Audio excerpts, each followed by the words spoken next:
Eh ben, merci à toutes et tous d'être là aujourd'hui avec nous. Donc déjà, quelques mots d'introduction assez rapides pour vous remercier de l'intérêt pour cette conférence de presse. On était nous-mêmes aussi étonnés mais ravis. Et on pense que, voilà, que c'est lié aussi à l'intérêt qui est grandissant pour cet enjeu de la réindustrialisation verte de la France, qui s'installe de plus en plus dans le débat public, mais aussi dans les programmes politiques et les projets de loi, et dont on commence à voir s'inscrire la planification et les modalités, donc notamment dans la loi et dans les décrets d'application qui ont pu sortir ces derniers mois. S'il y a un constat, je pense que tous les intervenants partagent, c'est qu'on observe qu'il y a vraiment un manque criant de débat public et de consultation des différentes parties prenantes, à la fois sur l'impact sanitaire et environnemental de l'industrie française telle qu'elle est aujourd'hui, mais sur finalement aussi sur ce qui constitue une réindustrialisation qui soit réellement verte. Ça va poser vraiment énormément de questions, donc le but d'aujourd'hui, on ne pourra pas être exhaustif, mais n'hésitez pas à voilà, évoquer aussi dans le chat et puis à la fin vos questions qui permettront aussi d'éclairer peut-être des aspects qu'on n'aura pas abordés. Parce que cette réindustrialisation, elle pose effectivement énormément de questions. Donc, quelle filière on souhaite développer, à quelles conditions? Est-ce que ça doit se faire au mépris d'autres objectifs, comme on a pu entendre parler notamment des objectifs pour la zéro artificialisation nette?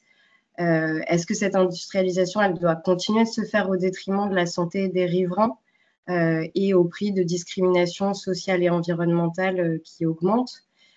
Et comment on peut apprendre aussi des accidents et des scandales industriels passés pour ne pas, dans l'urgence, répéter les mêmes erreurs, amplifier des problèmes et investir au mauvais endroit. Et là-dessus, on a été alerté ces derniers mois par le fait que les bases qui étaient posées récemment, elles n'annonçaient pas du tout que les choses aillent dans le sens d'une amélioration du débat public sur ces enjeux. Au contraire, on a vu dans les textes de loi et les décrets qu'on attaque vraiment une réduction de ce qu'on demande aux industriels, des garanties qu'on leur demande et une fragilisation de la démocratie environnementale, avec le dernier acte en date qui est celui de la consultation publique lancée par le ministère du Développement durable sur le projet de décret qui supprimerait une partie des obligations de saisir la Commission nationale du débat public pour les projets industriels. Et donc, on s'est dit qu'il était vraiment important et assez urgent d'investir ce débat. Et cette conférence de presse, du coup, si elle prend en fait un peu l'occasion du dépôt de nos recours devant le Conseil d'État, elle est aussi une tentative de contribution à ce débat public-là. Et donc, je tiens à remercier du coup les différents intervenants qui ont accepté de nous accompagner pour cet exercice. Et voilà, loin d'être omniscients, j'espère qu'ils auront des réponses à la majorité de vos questions, peut-être pas à toutes, mais de toute façon, dans le communiqué de presse qu'on vous fera suivre dans la foulée de cette conférence de presse, il y aura leur contact. Et donc, n'hésitez pas dans le futur à les solliciter, à leur poser des questions, en espérant que la conversation, du coup, ne fait que commencer. Et donc, pour le déroulé de la conférence de presse, on vous propose de commencer plutôt par les témoignages de Christophe et de Stéphanie, pour s'efforcer vraiment de garder en tête les impacts qui sont bien réels des choix industriels passés et ceux qu'on est en train de faire, avant de passer un regard plus large et de bénéficier notamment de l'expertise de Paul Poulain, et enfin de terminer avec les juristes des associations de Notre Affaire à tous et Zero Waste France qui pourront voilà, aller un peu plus dans le précis et le geek juridique du contenu des récents décrets et de ce qu'on conteste dans les recours qui sont déposés au Conseil d'État. Et donc, je m'arrête, j'ai déjà été bien trop longue, en passant la parole du coup à Christophe Holville, qui est porte-parole de l'Union des victimes de Lubrizol, pour un premier témoignage. Alors bonjour à toutes et à tous, merci de cette invitation. Donc, effectivement, dans le département, notre association porte bien son nom, se bat depuis l'affaire Lubrizol depuis plus de 5 ans maintenant. Et puis maintenant, à enchaîner sur une surveillance plus accrue des sites Céveso qui nous entourent, parce que Lubrizol, malheureusement, on ne peut pas le refaire, c'est du passé, hein, on ne peut pas faire une action replay. Alors, il faut savoir qu'à l'heure actuelle, quand même, pour vous donner un ordre d'idée, pour rester sur le sujet Lubrizol, on a vu le juge dernièrement. Je ne vais pas dire que c'est un scoop, mais Lubrizol sera condamné quasiment à rien, voire pas condamné du tout, hein. Donc voilà où on en est à l'heure actuelle en France sur une pollution comme celle de Lubrizol, 10 000 tonnes de produits chimiques partis en fumée, vaporisés, aspergés à base de suie et de gaz toxiques sur 340 000 personnes. Et là, avec nos avocats, on est en train d'essayer de faire le tour du tour, mais malheureusement, on s'attend à une échéance complètement lamentable et qui prouvera une fois de plus que bah, l'impunité dans le domaine industriel est bien présente et plus qu'un peu. Alors, on le dit souvent, nous, notre association, malheureusement, l'industrie est souvent une zone de non-droit. On l'a souvent dit à nos élus, parce que d'ailleurs, avec Paul Poulain, nous étions montés devant l'Assemblée nationale pour réclamer davantage de sanctions. Parce que pour pouvoir faire appliquer des lois, pour pouvoir faire appliquer du respect de la part des industriels, bah, il est indispensable qu'il y ait des sanctions, sauf qu'en vérité, en France, elles n'existent pas. Et là, on est en train d'apprendre ce n'était même pas une sanction, c'était juste une obligation d'un dépôt de garantie en cas de faillite, puisse servir à dépolluer des sites et même aller au plus pressé en cas de faillite d'un industriel. On est en train d'apprendre que même ça, qui avait été mis en place, bon, on le supprime. Alors, Hubert Woulfranc, ancien député, avait questionné l'Assemblée nationale, hein, le ministre là-dessus. Alors, on explique comme ça que dans le fait, oui, ce- c'est compliqué pour les industriels de mettre en place ces garanties. Ça nous fait rire, nous, sur des projets à 1 milliard d'euros, même si on demande à un industriel de mettre 2 millions d'euros de côté, je pense pas que ça le fasse boiter. Mais on explique comme ça qu'en disant on a récupéré que quelques dizaines de milliers d'euros, bah, c'est certainement parce qu'on n'est pas assez sévère. On nous explique aussi dans la réponse que oui, mais attention, les sanctions journalières et sanctions aux ICPE ont été multipliées par 3. Paul Poulain pour en attester aussi, on est monté 2 fois devant l'Assemblée nationale justement pour les voir augmenter. Nous, on voulait tout simplement que ce soit un pourcentage pour les récidivistes de la mise en danger d'autrui et du non-respect de leur environnement. On voulait que ce soit un pourcentage du chiffre d'affaires. Même le Sénat nous a suivis, sauf que là encore, on a répondu du côté du gouvernement que oui, mais c'était pas facile à mettre en place. Non, surtout quand on n'en a pas envie, ça c'est sûr que c'est pas facile à mettre en place. On l'a avec, à l'heure actuelle avec l'histoire de l'incendie Bolloré Logistique, avec des industriels qui passent devant les tribunaux, qui se renvoient la balle, une pollution au lithium qui continue à l'heure actuelle, au bout de 2 ans, de contaminer les eaux souterraines avec des batteries qui sont toujours là, qui se délavent et qui partent dans les eaux souterraines et par la même occasion à la Seine. Il y en a pour un peu plus de 3 millions de dépollution parce que c'est quelque chose de très instable. Faut des sociétés spécialisées. Mais là, même Hervé Morin, qui n'est pas spécialement très sympa avec nous, il nous a suivis pour interpeller le préfet en disant, dites donc, c'est quand même pas les Français qui vont payer. Mais sans être devin, je n'ai pas de boule de cristal, mais c'est bien parti pour que ce soit les Français qui payent. Et donc, tant qu'on agira comme ça, vive l'industrie, hein, vive l'emploi, j'ai presque envie de dire vive la chimie, on l'utilise tous à plus ou moins grande, de façon plus ou moins importante, mais est-ce que parce que des gens, effectivement, créent de l'emploi, génèrent effectivement des taxes foncières des entreprises, génèrent aussi des produits que tout le monde utilise, est-ce que pour autant ces gens-là ont le droit de se comporter comme des personnes en zone de non-droit? Tant qu'il n'y aura pas de sanctions, et en plus, là, pire que ça, si on commence à les supprimer certaines sanctions, c'est open bar, quoi. J'ai envie de dire, jetez vos bouteilles à la mer, ouvrez les fenêtres par 27 degrés en plein hiver, lâchez-vous. Parce que ça sert à quoi qu'on dise encore à nos enfants, soyez respectueux de l'environnement et sauvez la planète. Là, on est en train de faire tout l'inverse. On a besoin, on a bien compris, hein, de réindustrialiser. La réindustrialisation, c'est pas, on l'a bien compris, hein, c'est tapis rouge en ce moment. Mais essayons de le faire correctement. Nous, Union des victimes de Lubrizol, c'est tout ce que l'on demande à l'heure actuelle, quoi, tout simplement. Enfin, tout simplement, non, si c'est pas si simple que ça, la preuve. Merci Christophe. Du coup, ouais, on va vous remettre dans le chat le nom et les fonctions des intervenants, si tu peux t'en occuper, Emilien. Du coup, ce qu'on voit, c'est qu'effectivement, après des scandales, des catastrophes industrielles comme ça, en fait, il y a tout un parcours du combattant derrière et une forme de deuxième scandale qui est celui aussi de l'impunité.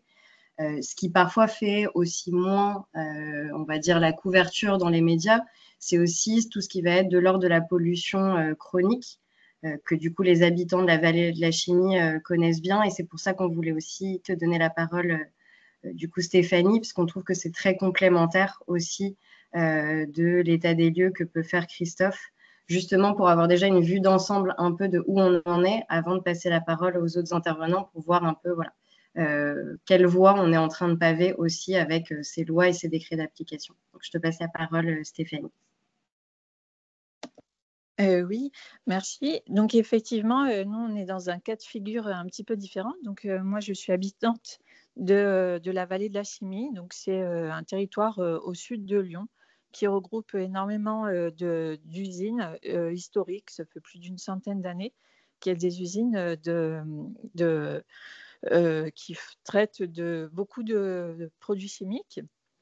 Et moi, ça fait 20 ans que j'habite ici et c'est vrai qu'on se rend compte que la qualité de l'air, elle est très discutable. Et puis, on a appris un petit peu à vivre avec cette pollution de l'air jusque ce que le scandale éclate il y a 2 ans sur la contamination au perfluoré, donc ce qu'on appelle les PFAS.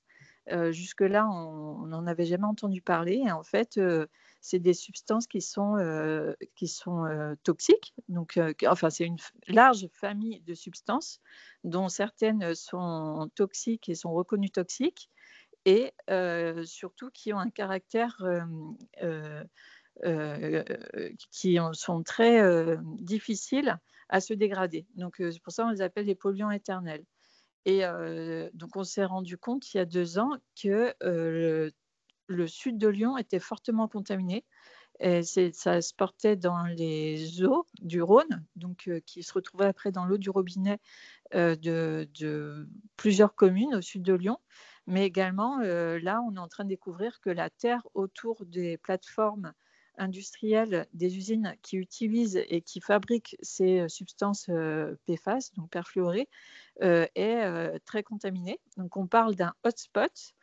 Et pour vous parler un petit peu des effets sur la santé de ces substances, donc 2 de ces substances sont connues et sont répertoriées au niveau des autorités de santé internationales et européennes, et elles sont réputées cancérigènes. Donc on a les PFOA et les PFAS, et sont des substances surtout les PFOS qu'on retrouve ici au sud de Lyon. Et ces substances sont suspectées et même reconnues comme causer des cancers, de la thyroïde, des testicules, de l'hypertension, du diabète, voilà, différents problèmes liés au système d'hormones et puis enfin voilà, plusieurs sortes de problèmes de maladies qui sont assez lourdes. Et donc, depuis qu'on a connu ça, il y a eu plusieurs enquêtes journalistiques, il y a eu de plus en plus d'analyses qui sont faites et qui révèlent l'état sanitaire dégradé de notre région. Et donc, des analyses qui sont faites au niveau de l'eau, de la terre, mais aussi du sang des riverains. Donc, c'est une pollution qu'on porte intimement. Et ça, c'est assez, assez perturbant. Et puis, comme on parle de pollution chronique et qu'on ne peut pas encore faire même si les dangers sont connus, les effets, les liens de causalité sont très compliqués à mettre en œuvre. C'est-à-dire, les industriels diront toujours oui, mais voilà, si c'est des gens qui fument, c'est normal qu'ils aient des problèmes de santé, etc.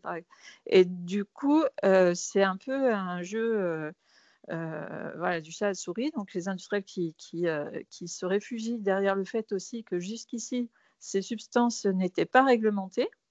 Et là, on a vu qu'il y avait un petit peu une lacune au niveau du Code de l'environnement sur l'encadrement de ces substances en France, puisque par ailleurs, dans le monde, ça fait plus de 20 ans que les dangers liés à ces substances sont connus. Donc aux États-Unis notamment, il y a eu un scandale qui a éclaté, qui a été fait objet d'un film, Dark Waters, et en Italie aussi, une pollution qui a été établie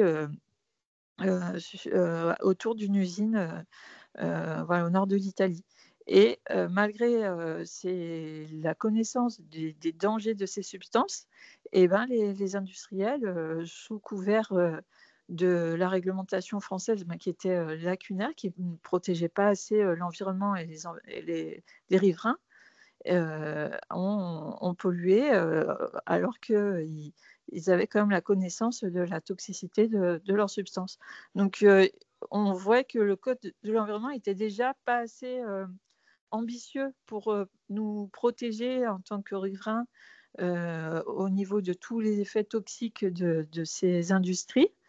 Et on est encore là, ça fait 2 ans. Donc, moi, j'ai rejoint un collectif qui s'appelle PFAS contre Terre, mais il y a énormément d'associations et de collectifs qui se sont constitués dans les régions autour de l'eau pour essayer de mieux comprendre ces pollutions chroniques et leur impact sur notre santé et faire un vrai diagnostic donc, par rapport à la pollution de l'air, de l'eau, et essayer de comprendre un petit peu au niveau de l'air s'il y a un risque. Alors, à savoir aussi que la préfecture a reconnu qu'aux alentours de l'usine, il ne fallait pas consommer les œufs des poules, les poules elles-mêmes, et ni les légumes. Donc, on se retrouve quand même dans une situation où on se dit, ah oui, il y a un problème de pollution. Et après, on se pose la question, quel est l'effet sur nous, le fait qu'on respire, qu'on vive tous les jours dans cet environnement. Et ces décrets qui affaiblissent toutes les mesures et toutes les responsabilités des industriels, ça nous inquiète encore plus parce qu'on se retrouve avec peu d'outils juridiques et peu d'outils réglementaires pour se sentir protégés, pour faire valoir nos droits. Donc là, ça ne va pas du tout dans le sens de nos demandes et de nos combats, quoi. Merci Stéphanie. Du coup, ça me fait une parfaite transition pour passer la parole à Paul Poulain, qui est du coup expert de ces questions et auteur de Tout peut exploser, notamment pour essayer de dégager peut-être des constats un peu de ces deux témoignages de Christophe et Stéphanie et de l'expertise en général que vous avez pu accumuler, mais aussi peut-être des tendances et des défis justement autour de la réindustrialisation dite verte qu'on est en train de commencer à opérer. Donc, je vous passe la parole, Paul. Si vous arrivez à mettre la caméra, c'est plus sympa, mais pas d'obligation. Ça va être difficile parce que je ne suis pas dans des conditions idéales, mais vous m'entendez bien? Super. Donc oui, moi je vais me focaliser sur le dispositif de garantie financière pour les installations classées pour la protection de l'environnement qui va être supprimé. Parce que cette décision, elle montre à quel point on décide d'aller à fond vers une industrialisation, mais qui pour moi n'est pas du tout verte. Donc je vais vous expliquer déjà dans l'ordre ce qu'est la clause de garantie financière, parce que comme ça semble un peu brute. Donc elle a été prévue depuis la loi Bachelot de 2003 suite à l'accident d'AZF, donc l'usine à Toulouse qui a explosé et qui a marqué fortement notre pays le 21 septembre 2001. Donc l'exploitant, suite à ça, il devait budgéter sa cessation d'activité en cas d'accident industriel notamment. Donc le dispositif de garantie financière, il a été considéré comme coûteux pour les exploitants par le ministère de la Transition écologique, comme présentant des charges administratives importantes pour l'inspection des installations classées et rarement mis en œuvre. Et donc c'est pour ça qu'ils ont décidé de le supprimer, sauf cas particulier, ils citent dans leurs documents les éoliennes. Et ils disent que face à ça, ils vont mettre un fonds friche au sein du fonds pour la transition écologique des collectivités qui devrait être mis à disposition de l'ADEME pour permettre des dépollutions de friches. Ça veut quand même, faut se rendre compte de ce que ça signifie en fait.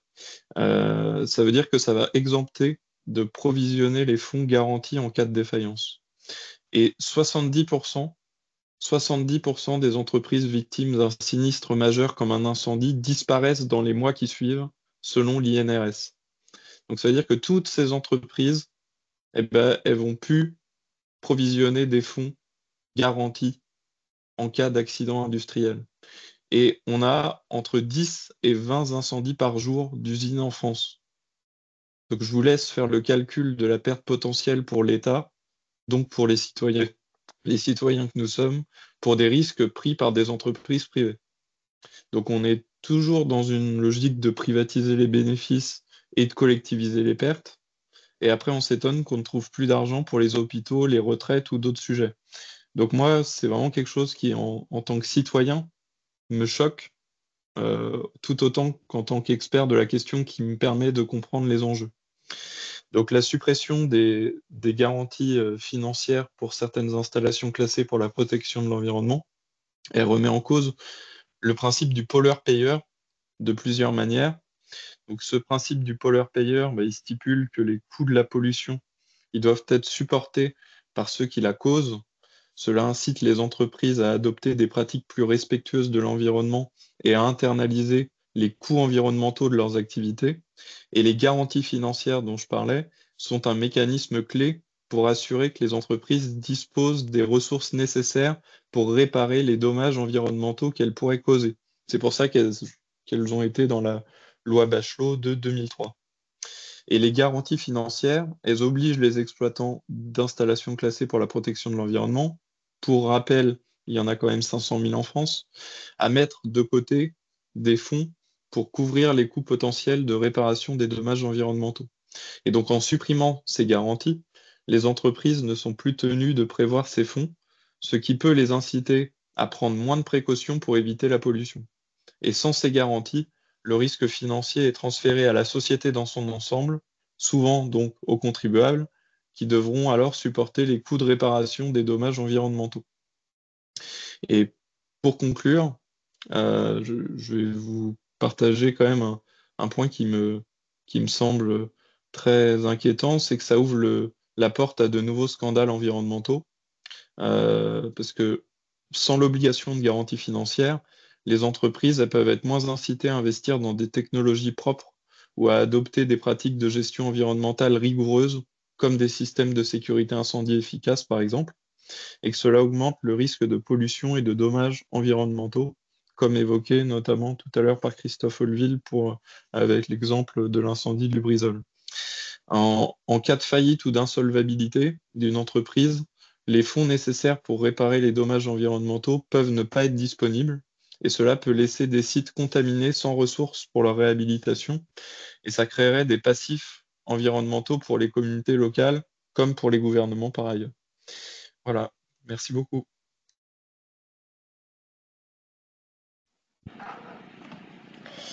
Et du coup, c'est pour ça que face à cette lecture, donc là, on s'est beaucoup focalisé sur la question des garanties financières, mais dans ces décrets d'application, il y a d'autres points qui sont gênants et qui participent aussi à un détricotage du droit de l'environnement qui est déjà faillible de plein de manières.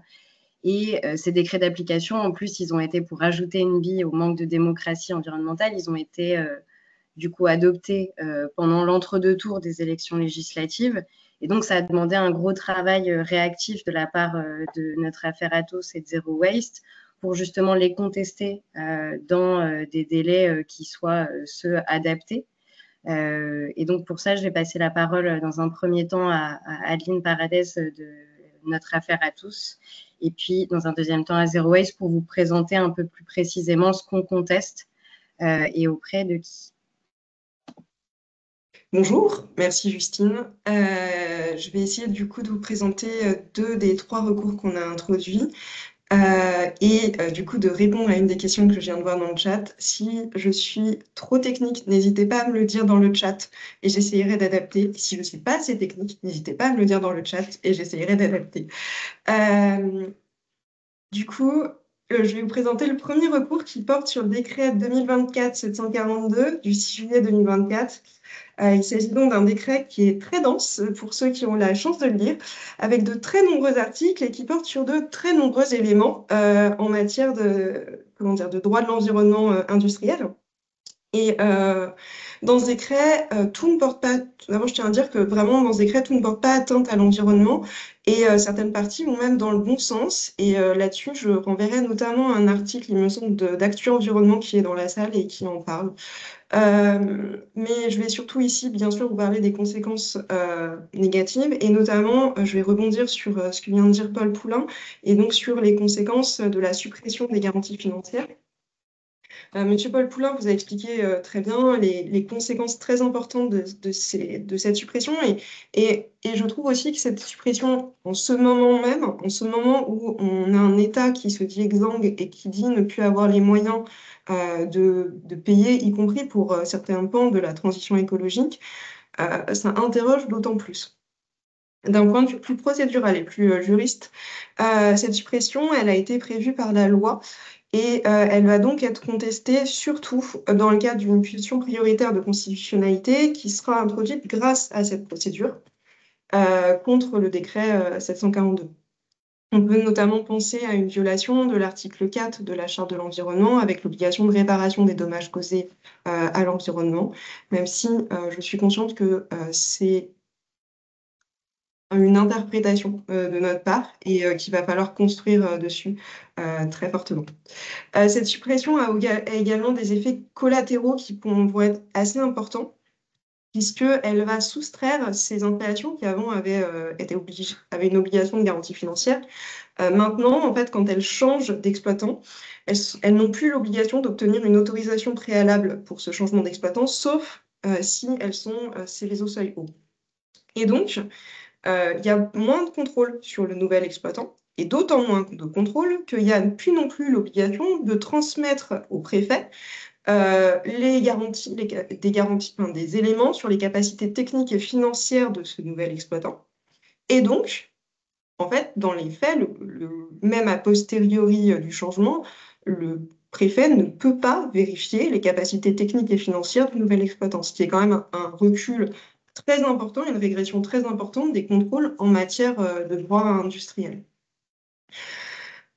Donc ça, c'est sur le premier recours. Il y a aussi toute une partie de ce décret qui nous interroge, comme a dit Justine, parce que ça va dans le sens d'une baisse de la démocratie environnementale. C'est un peu plus difficile à contester juridiquement, mais la parallélisation des procédures, elle interroge beaucoup même les gens au sein de la CNDP, puisque ça conduit à ce que les procédures de consultation du public soient menées en même temps que l'instruction, et donc en même temps que avant finalement qu'on ait les avis, y compris l'autorité environnementale. Et donc on va demander aux personnes qui ne sont par essence même pas techniciennes d'avoir un avis sans être éclairées par les avis des personnes techniciennes, ce qui est vraiment assez inquiétant. Alors, il y aura quand même, normalement, si les délais sont respectés, etc., une période de la consultation du public où il devrait y avoir tous les avis, mais déjà, il faut que tous les délais soient respectés. Et en plus, cette période sera nécessairement courte. Et en fait, rien ne dit que les personnes qui ont voulu, dès le début, venir consulter les documents, etc., ont la présence d'esprit de revenir à la fin de la procédure pour reconsulter les documents qui sont supplémentaires et prendre le temps de faire tout ça pour pouvoir avoir vraiment un avis éclairé sur le dossier et pas un avis qui tienne uniquement aux pièces qui sont apportées par le porteur de projet. Nous avons donc introduit aussi un deuxième recours.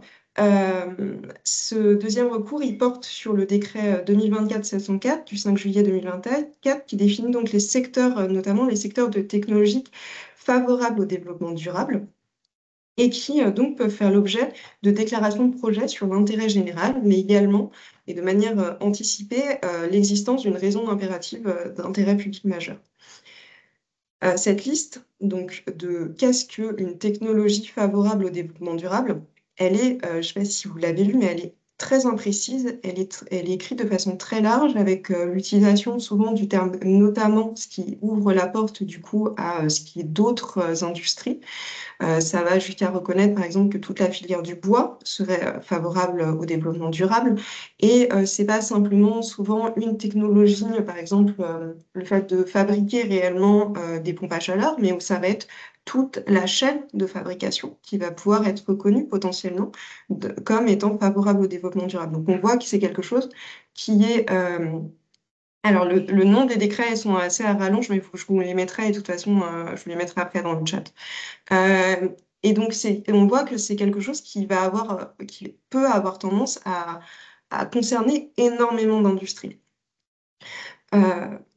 Ça crée aussi ça crée une insécurité juridique pour la protection de l'environnement, mais ça crée aussi une insécurité juridique pour les porteurs de projets, puisqu'en fait, comme il y a un manque de précision sur qu'est-ce que le développement durable dans ce cadre-là, qu'est-ce qu'on entend par exemple par le secteur du bois, etc., ça veut dire qu'un porteur de projet qui a obtenu ce document, potentiellement ce document va être attaqué, et comme c'est imprécis, il y aura des jurisprudences, qui pourraient être pas forcément toutes aller dans le même sens, etc. Et donc il va y avoir pendant un certain temps une vraie incertitude juridique, et donc finalement en voulant simplifier, on apporte plus de complexité.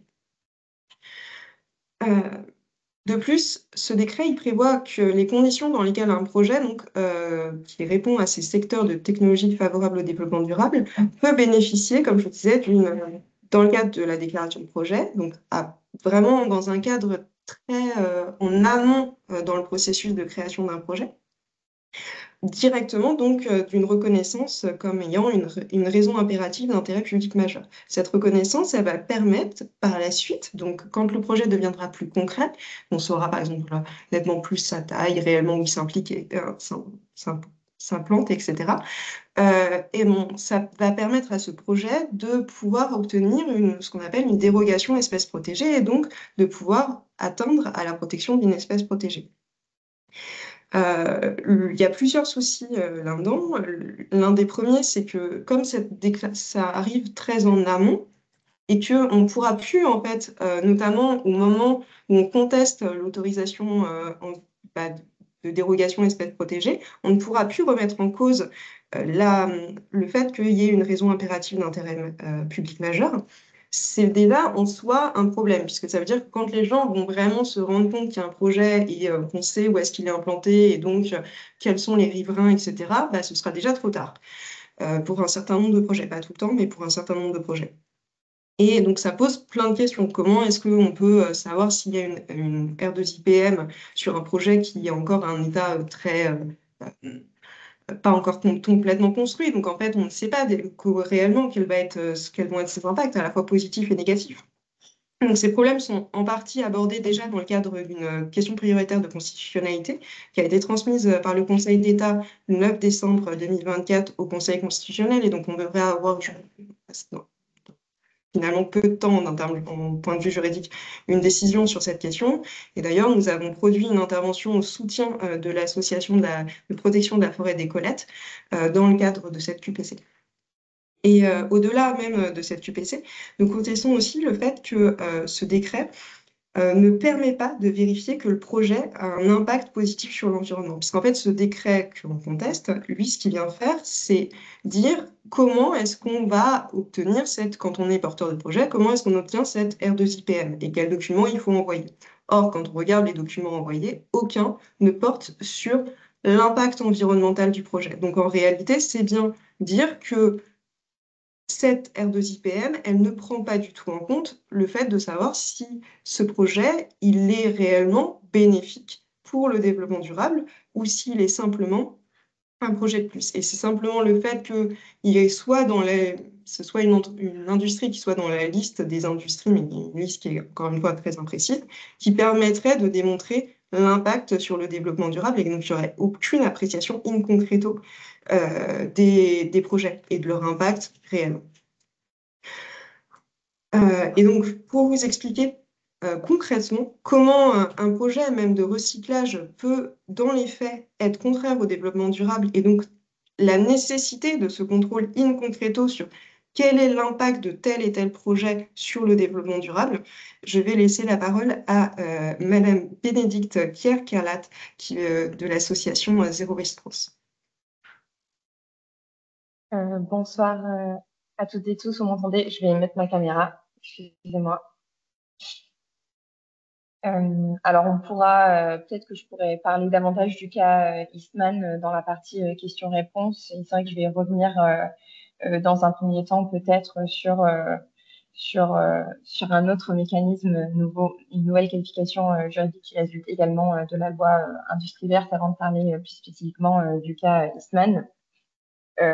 En fait, donc à côté des décrets d'application de la loi Industrie verte que Adeline vient d'évoquer, on a vu en fait au même moment, donc en juillet 2024, on a constaté en fait la publication d'une série de décrets qui concernaient des projets industriels divers et variés, donc des projets d'extraction et transformation de lithium, de recyclage chimique de plastique, donc le projet Eastman en l'occurrence, de la production d'acier, etc. Et donc, c'est dans ce contexte qu'on a notamment décidé de contester le décret du 5 juillet 2024 qui est venu qualifier de projet d'intérêt national majeur l'usine de recyclage chimique des plastiques de la société Eastman et qui vient lui reconnaître de manière anticipée la fameuse raison impérative d'intérêt public majeur au sens de l'article L411-2 du Code de l'environnement. Et donc, l'ensemble de ces décrets, qu'il s'agisse donc du projet Eastman ou des 6 autres projets, ils ont été pris en application de l'article 300-6-2 du Code de l'urbanisme qui a été créé par l'article 19 de la loi Industrie verte. Et en fait, ce texte, il est venu consacrer une nouvelle catégorie juridique de projets qui permet, par le biais d'un décret spécifique, de qualifier un projet comme relevant d'un intérêt national majeur. Donc, l'intérêt national majeur, qu'est-ce que c'est? Eh bien, le texte il précise simplement qu'il peut s'agir d'un projet revêtant soit une importance particulière pour la transition écologique, soit une importance particulière pour la souveraineté nationale, et donc sans que l'attribution de cette qualification soit davantage encadrée par des critères qui sont définis par la loi ou par un texte réglementaire subséquent. Or, cette qualification, elle emporte 2 séries de conséquences majeures. La première étant la possibilité de mettre en compatibilité a posteriori les documents d'urbanisme en vigueur sur un territoire avec l'autorisation d'urbanisme. Et donc, finalement, on vient accommoder la planification urbanistique du territoire au projet. Et il devient donc presque impossible de contester donc un permis de construire, hein, puisque vraiment on va modifier cette planification d'urbanisme pour permettre que le projet s'y inscrive. Et la deuxième conséquence, c'est que cette qualification, elle va permettre également à l'administration de reconnaître par anticipation l'existence d'une raison impérative d'intérêt public majeur que je vais expliciter un peu pour les non-juristes. Petite remarque préalable, c'est que dans le projet de loi, on avait une automaticité de la reconnaissance à partir du moment où un projet avait été qualifié de projet d'intérêt national majeur, et ça a été remplacé par, notamment suite à l'avis du Conseil d'État, par une simple possibilité de le faire, sauf qu'en fait, quand on regarde tous les décrets qui ont été pris pour qualifier des divers projets, en fait, il y a automatiquement une reconnaissance de cette R2IPM sans qu'elle soit par ailleurs motivée.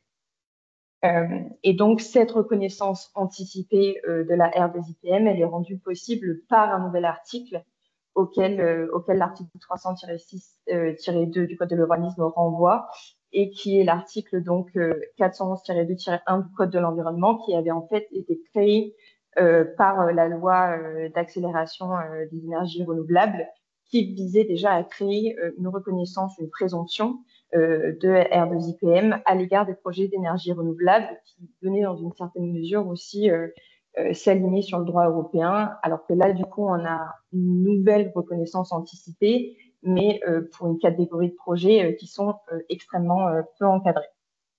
Et donc, rapidement, sur la R2IPM, donc, très schématiquement, donc, en droit, on a un principe d'interdiction donc de la destruction des espèces protégées, mais il existe également un régime de dérogation.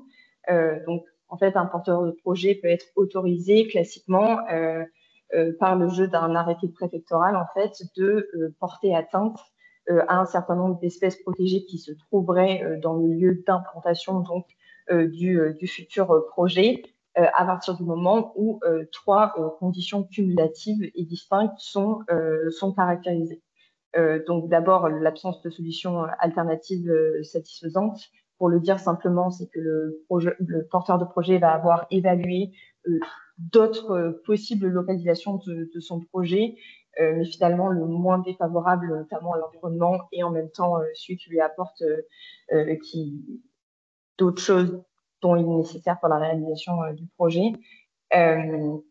La deuxième condition, c'est que la dérogation, bien qu'elle porte atteinte dans une certaine mesure à certaines espèces, eh bien, elle ne nuit pas de manière générale au maintien dans un état de conservation favorable des espèces.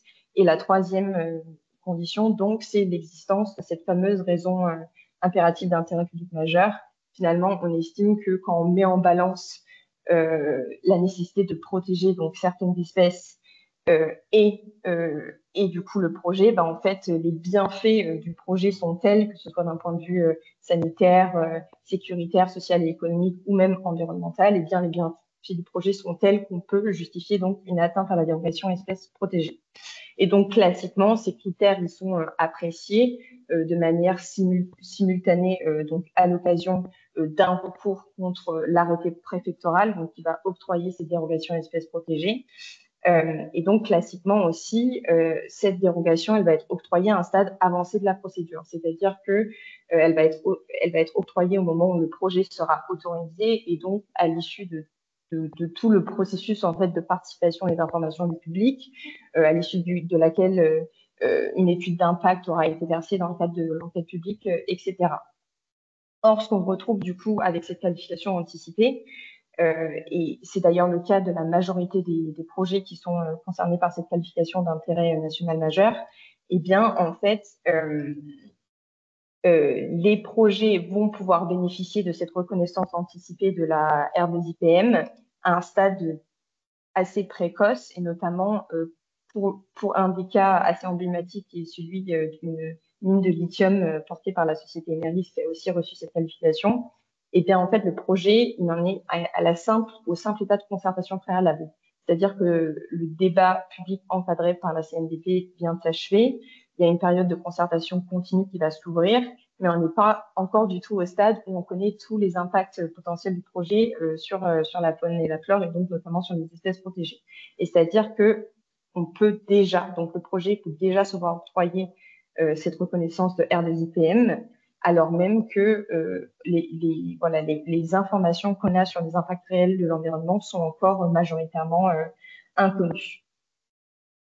Et donc nous, en l'occurrence, Zero Waste France et notre affaire à tous, on a été notamment alertés par cette qualification au travers du projet Eastman qu'on suit depuis un certain temps à Zero Waste France. Et donc, on a appris donc quand on a souhaité du coup contester ce décret de qualification, comme le disait Adeline tout à l'heure, qu'une QPC avait déjà été soulevée dans le cadre d'un autre cas d'espèce, qui est celui que je viens d'évoquer, du projet d'extraction et de transformation de lithium par la société Imerys.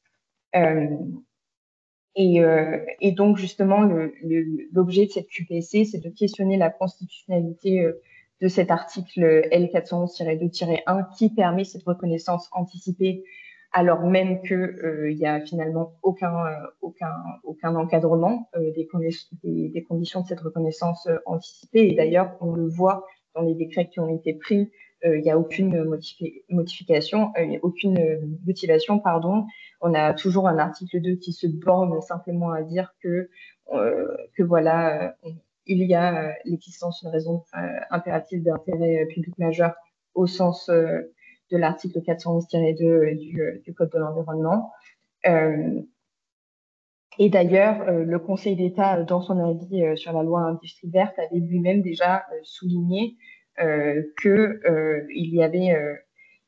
y avait justement une incompétence négative du législateur sur ce point, dans la mesure où il n'avait pas encadré cette reconnaissance anticipée. Et du coup, l'incompétence négative au titre de l'article 34 de la Constitution, c'est un des nombreux fondements qui ont été soulevés au soutien de cette QPC. Et du coup, comme Adeline aussi l'a soulevé, on a produit une intervention volontaire en s'appuyant notamment sur l'article 7 de la Charte de l'environnement et en soulignant que, selon notre interprétation, il y a une atteinte au droit à l'information et à la participation des décisions qui affectent l'environnement, puisque en permettant cette reconnaissance à un stade précoce, et donc avant même qu'il y ait une enquête publique et une étude d'impact, eh bien, on ne permet pas finalement au public d'accéder à l'information et de participer activement à cette décision. Je vais m'arrêter là et s'il y a des questions sur le projet Eastman, je pourrais y répondre.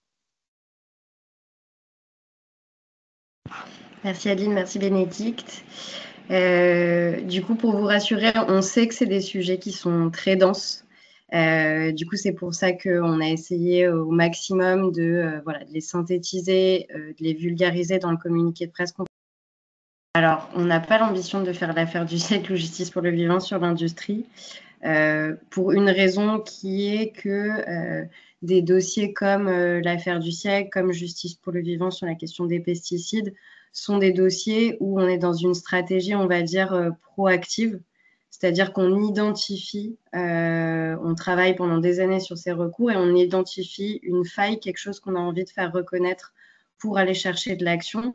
Là, on va dire que ces recours-là sont plus à l'image de ce qui peut se passer ces derniers temps et qui est un indicateur en soi, qui est qu'on est beaucoup plus aussi sur des contentieux réactifs.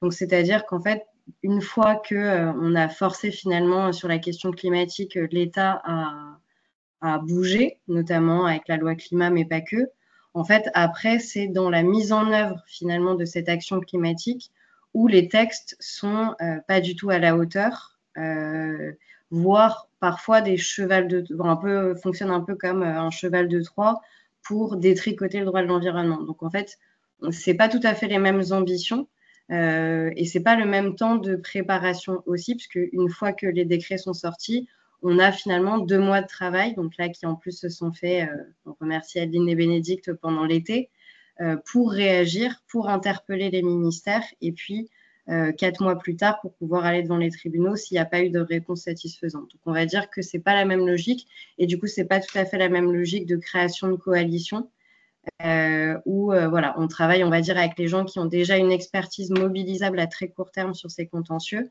et puis on travaille, on va dire, pendant le temps long, tout est relatif de la justice, justement, à essayer d'agréger des forces plutôt dans un deuxième temps.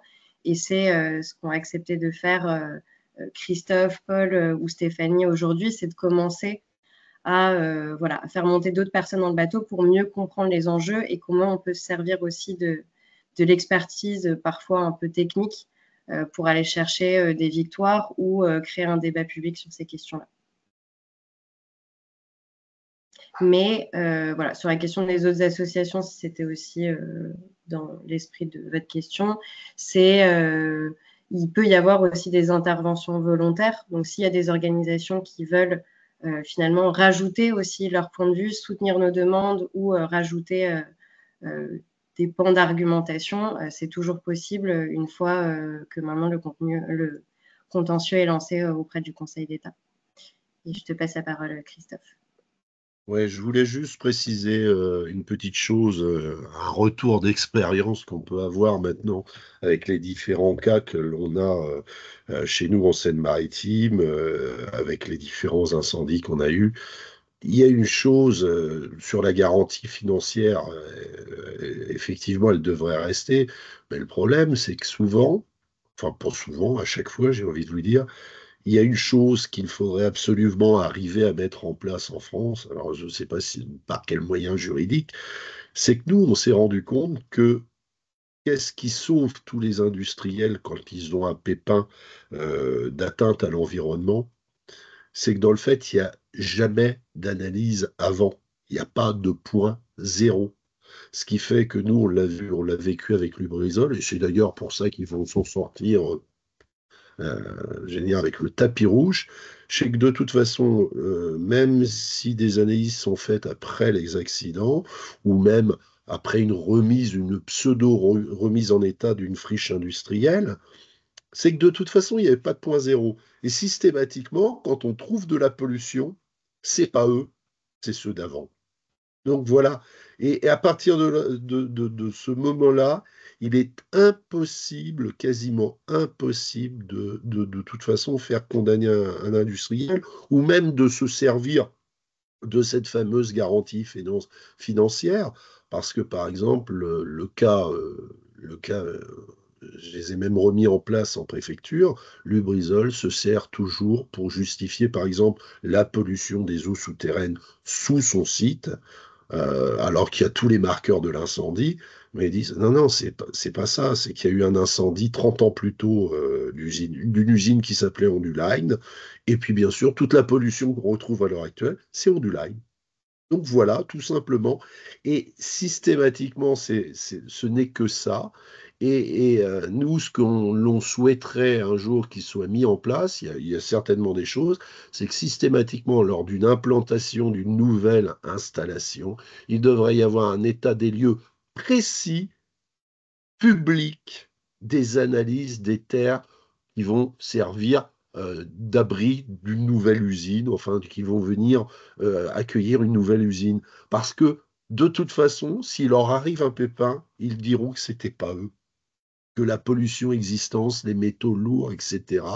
Là, on a encore eu le cas à Port-Jérôme, c'est magique, des dépassements l'été dernier, mais astronomiques. Le courrier Cauchois a interpellé la préfecture et tout. Non, ils comprennent pas, c'est pas eux, c'était avant. Voilà, il y a eu un pic, mais on ne sait pas qui a fait des travaux. Et c'est là où effectivement ça ne fonctionne pas. Et tant qu'on n'aura pas un état des lieux sur de nouvelles installations, mais publiques, il faut des analyses publiques, parce que nous, on ne fait que ça, de demander des analyses, elles sont jamais rendues publiques. Et souvent, elles n'existent pas. Le pays de Bray a été contaminé par Lubrizol, nos champs et tout, tous les métaux lourds, tout ce que l'on a retrouvé dans les champs, c'est historique. Ça ne peut pas être Lubrizol. Vous voyez? Et c'est là où on a vraiment un problème pour se battre en France. Et à mes yeux, tant qu'on n'aura pas déjà résolu ce problème-là, on pourra toujours mettre des fonds de garantie. Vous verrez que Blue Solution, je vous donne pourtant Blue Solution qui était défendu par Greenlaw, que vous connaissez très certainement, qui est un cabinet d'avocats spécialisé dans l'environnement, qui trouve le moyen, l'avocat trouve le moyen de dire à la présidente, Madame, le lithium dans les eaux souterraines, ok, il y en a beaucoup et tout, mais on en retrouve même dans les eaux minérales, donc ça ne peut pas être mauvais pour la santé. Et ça passe, parce qu'il n'y a pas de réglementation. Pourquoi Bolloré et Blue Solution vont s'en sortir haut la main sans rien payer? Parce qu'il n'existe pas de point zéro. Il va arriver le point zéro sur le lithium, mais pour l'instant, on peut, on peut passer, normalement, on est à 0,35 nanogrammes par litre, on est monté à 22 000 nanogrammes par litre, mais c'est pas attaquable. Pour répondre à Stéphanie Escoffier, on vient de vous détrôner avec BASF à Saint-Pierre-les-Elbeuf, le TFA. Je viens d'avoir les analyses parce qu'on a un comité de suivi de site la semaine prochaine. Acide trifluoroacétique, donc c'est un PFAS. On a une petite montée en 3 fois rien, hein, 21 février, 140 nanogrammes, on est déjà au-dessus des seuils. Une semaine plus tard, 3009. Là. Le 23 mai, 420 000 rejetés dans les eaux souterraines dans la Seine. Et après, ça va mieux, hein, on redescend à 7006. Il n'y a même pas une mise en demeure, il n'y a pas de réglementation, ils s'en foutent. Ils paieront rien. Ils paieront rien. Là. On en revient toujours au même. Je vous dis, on peut faire beaucoup de choses en France tant qu'il n'y aura pas de vraies sanctions. Ça fait 5 ans que je me bats. J'étais prêt même à faire une grève de la faim devant l'Assemblée nationale. On peut coudre. Alors, si on détricote la loi, c'est pire, parce qu'en ce moment, on est en train de la détricoter. Mais ce qui manque, c'est les sanctions financières. Ils s'en foutent. Fermeture administrative. Un restaurant, il y a un cafard dans une cuisine, on le ferme. Une usine, elle est prête à péter de partout, rien ne fonctionne. Je peux vous assurer que j'ai des centaines, des milliers de cas. Ben non, on continue de tourner comme si de rien n'était, avec des sanctions financières à 300 balles par jour pour des sites qui font des milliards de chiffres d'affaires. On s'en sort pas. Hein. Voilà. C'était l'appel du cœur. Je demande aux juristes, ayez des idées, parce que moi, je peux rien faire, mais ayez des idées, parce que tout, la base, c'est ça, Paul qui est encore là, on a milité là-dessus devant l'Assemblée nationale, tant qu'il n'y aura pas de sanctions. Et trouvez-moi des exemples où il y a eu des sanctions industrielles. J'en ai fait tout un bouquin que j'ai fait voir à nos députés. Quand c'est 50 000 balles, il y a eu en général au moins 1 ou 2 morts dans le personnel. Au-dessous, il n'y a rien. Donc, voilà. Vous verrez, Lubrizol, je vous fais le pari, ça ne dépassera pas les 150 200 000 balles. Voilà, c'est tout. Tout est dit. Et ben, on va prendre ton mot plutôt positif, enfin, un des mots plutôt positifs qui est d'appeler les juristes effectivement à innover, à avoir des idées. Si on essaye un peu de conclure sur tout ça, c'est qu'effectivement aussi le but de cette conférence de presse est de la mise en relation à partir de maintenant aussi d'un maximum de personnes qui ont été impactées et qui ont une expertise sur finalement l'industrie en France par le passé. Ça nous paraît vraiment essentiel d'avoir ces espaces de discussion pour essayer de corriger, d'avoir des idées entre nous sur comment on peut réorienter ou stopper, freiner quand finalement la transition climatique ne va pas dans le bon sens parce qu'elle ne change pas réellement de boussole. Et donc, voilà, c'est, on va dire, une tentative de recréer ces espaces de démocratie aussi environnementale qui manquent cruellement quand on parle de sujets aussi complexes de planification écologique. Et puis, ça nous permet aussi d'évoquer chez Notre Affaire à tous un sujet qui est hyper important pour nous, c'est celui de la discrimination environnementale, puisque bien sûr, en fait, quand on parle de personnes impactées par notamment aussi les pollutions industrielles ou les catastrophes industrielles, on n'est pas du tout tous logés à la même enseigne en fonction de là où on vit. Et il y a souvent, on va dire, une forme de double peine aussi. Donc, c'était un sujet qui nous paraissait important et de le faire voilà, avec des personnes impactées, des personnes qui mènent de combat depuis de longues années. Donc, n'hésitez pas voilà, à vous saisir de leur contact dans le communiqué de presse qu'on vous envoie ce soir. Et puis, je remercie du coup les intervenants et intervenantes et à tous pour votre participation. En vous souhaitant une très bonne soirée.